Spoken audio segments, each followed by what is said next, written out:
y cómo se conocieron? Porque él dice que, bueno, finalmente pudieron verse en un festival, ¿no? ¿Quién los Sí, presentó? sí, nos conocimos en el Hey Festival de Cartagena, que es siempre un lugar donde uno conoce mucha gente. Allá mismo conocí yo a Fernando Trueba, allá presenté por primera vez a Javier Cercas. Digamos que lo que el Hey Festival ha hecho en América Latina, en Arequipa, en el Perú, en México, en varios sitios, en Colombia, en Cartagena y luego también en Jericó, es, es como un lugar donde se cruzan muchas personas. Ahí lo conocí, me lo presentó mi editora de Alfaguara, Pilar Reyes, y su viejo editor también de Alfaguara, Juan Cruz, muy amigos de Mario Vargas Llosa. Ellos me lo presentaron.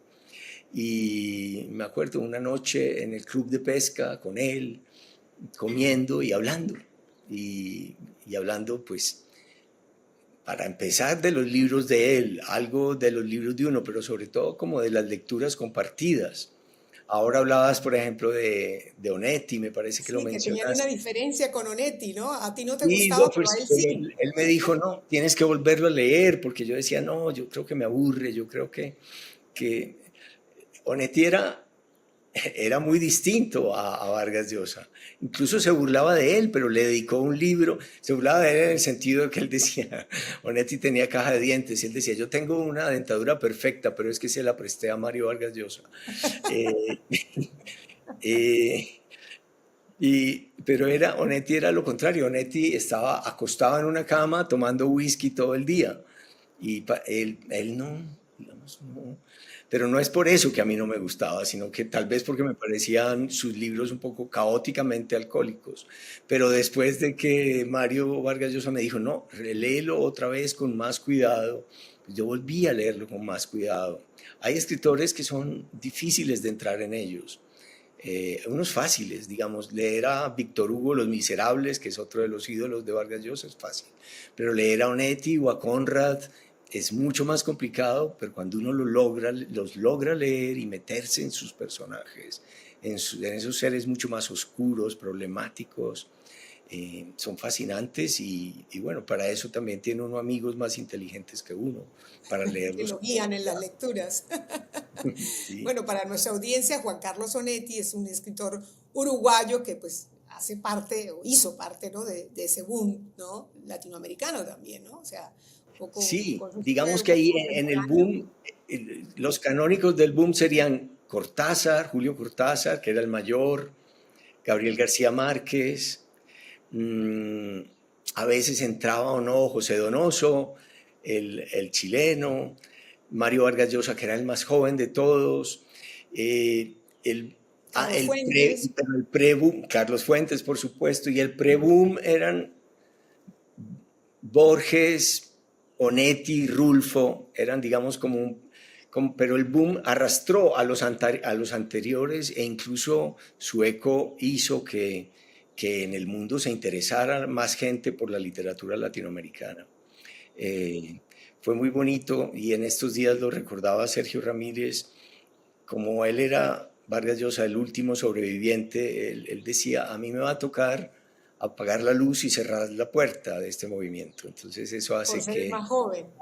claro, eso a veces no pasa así, pero bueno, en este caso sí, el más joven fue el último en morir.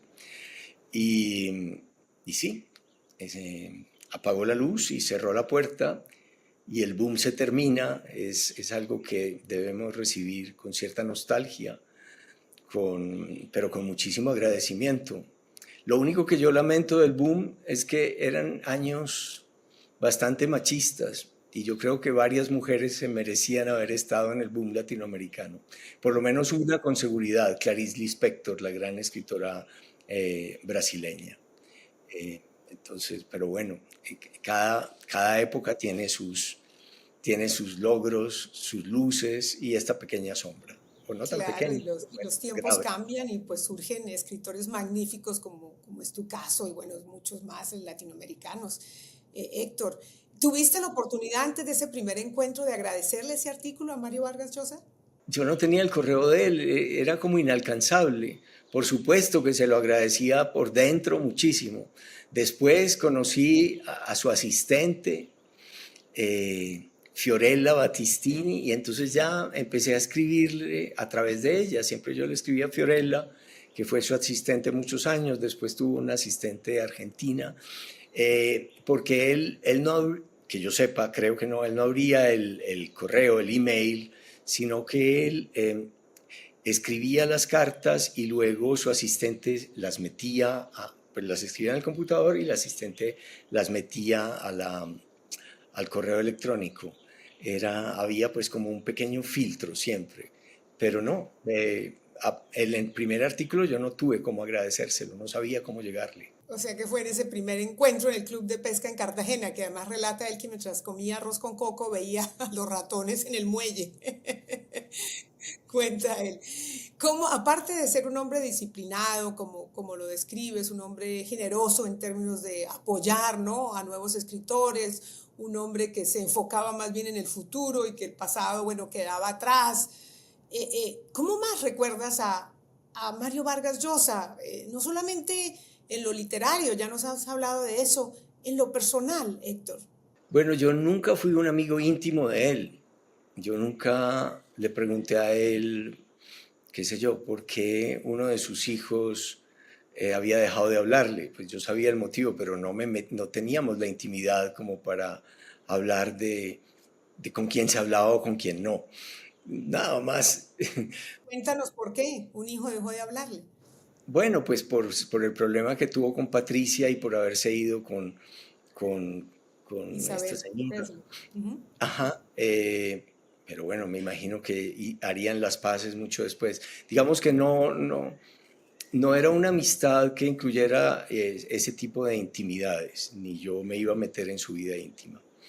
Pero sí recuerdo, pues es que a mí una vez me habían dicho que a todos los premios Nobel les, uh, les pedían no, es que esto es muy absurdo, es uno de esos chismes absurdos.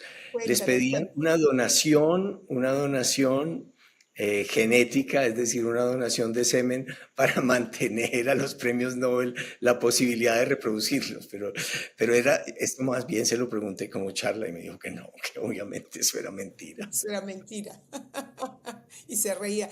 Yo recuerdo, pues compartí una cena en Nueva York con él pues lo recuerdo como un hombre muy amable, ¿no? Con una sonrisa permanente, ¿no? Pareciera que le estuviese hablando todo el tiempo ¿Pero lo sonriendo. Entonces, entrevistaste o no? ¿Lo entrevistaste alguna no, vez? no, no. Cenamos, estábamos en una mesa grande y bueno, tuve el honor y la suerte de estar sentada junto a él. Entonces conversamos y recuerdo su amabilidad, ¿no? Su don de gente, su sonrisa permanente mientras hablaba. Esto sucedió unos 3 años después de haber recibido el premio Nobel y bueno, un poco como esa gran responsabilidad que representaba para él haber ganado ese premio, lo compartió contigo como esa angustia, una especie de angustia. Bueno, no, yo pues me alegré muchísimo cuando se lo dieron. En lo que había participado era en la angustia de su editora, de Pilar Reyes, porque el mismo año en que a él le dieron el Nobel en octubre, él se iba a salir de Alfaguara, de su editorial, de Random House, y Pilar Reyes, una colombiana que es la editora jefe de Random House en Madrid, en España, ella se obstinó en que no se podía perder a Mario Vargas Llosa para su editorial. Ella fue la que hizo todo lo que había que hacer con la agencia Balcells de él para que Vargas Llosa no se fuera de la editorial, incluso contra las opiniones, digamos, financieras o económicas de su propio grupo. Ella no dejó por ningún motivo que eso ocurriera. Y esto pasó el mismo año del Nobel, poquísimos meses antes. Eh, y bueno, eso habla también, de lo que habla, es de lo importante que es tener una gran editora al mando, al frente de una gran editorial.